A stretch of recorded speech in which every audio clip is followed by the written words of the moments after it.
So now let's look at a numerical question of 2 degrees of freedom system, where I'm going to write all the things, all the steps, procedure by procedure, to get all the required solution. So it's better for you to understand how is the numerical process of solving the question.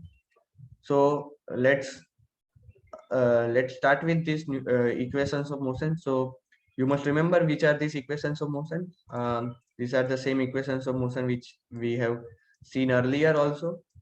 So here are we, and this is the representation of the system. So we have used the same system to understand it more clearly, and we are going to assume that the m1 and m2 are same. So that has simplified us, and all the stiffnesses of springs are also same. So now our first step is to represent that in terms of normal mode. So we have substituted x1 and x2 is equal to capital X1, that is the omega cos omega t plus phi, amplitude. Capital X will be amplitude. So we just substituted this normal mode condition in our equations of motion, and I have got this. So these are after converting it to the matrix form, and this is same as this. So I have just simplified it further. So I have simplified it to have a stiffness matrix separately, omega square separately, and mass matrix separately, ignoring the amplitudes. So I have explained earlier, amplitudes cannot be zero. If the amplitudes are zero, there is no response at all, there is no vibration. We'll always have a string or mass lying on the x is equal to 0 condition. So there are no vibrations. So, and you must remember, where there are multiple terminologies which are coming up when we are going to understand normal mode. So one of them is normal mode oscillation is same as harmonic oscillation, but over here we'll generally use the terminology of normal mode oscillations only. So I will reiterate the procedure. So we have to ignore this x1 and x2, they cannot be zero. So we have to take the determinant of this, put it equal to 0, that get the equation, quadratic equation in terms of omega square. Now that omega square, we have to find the roots of that. So we'll get two roots. We have to take the positive values of the two roots. So we have got the two answers of omega 1 and omega 2. So we have got, so this was a 2 degree of freedom system. So we get two natural frequencies, which we have got already. Now I have to put omega 1 in my original equation. So this is one of the original equation where which is coming after I have substituted the normal mode condition, that is x is equal to x cos omega t plus y in this equation. So here we go.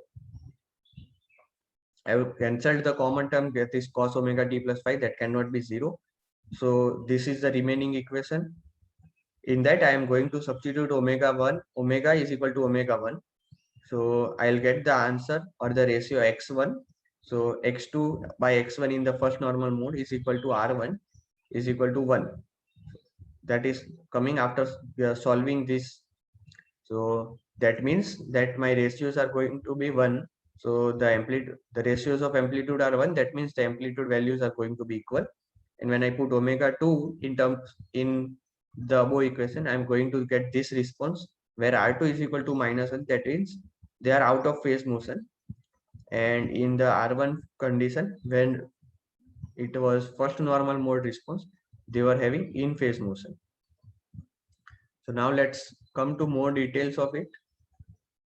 We have R1 and R2. So R1 and R2 give spatial relation between amplitudes of oscillation, which will not change with time. So they are, the R1 and R2 are not a function of time. R1 and R2, as I explained earlier, are completely the function of the system parameters only.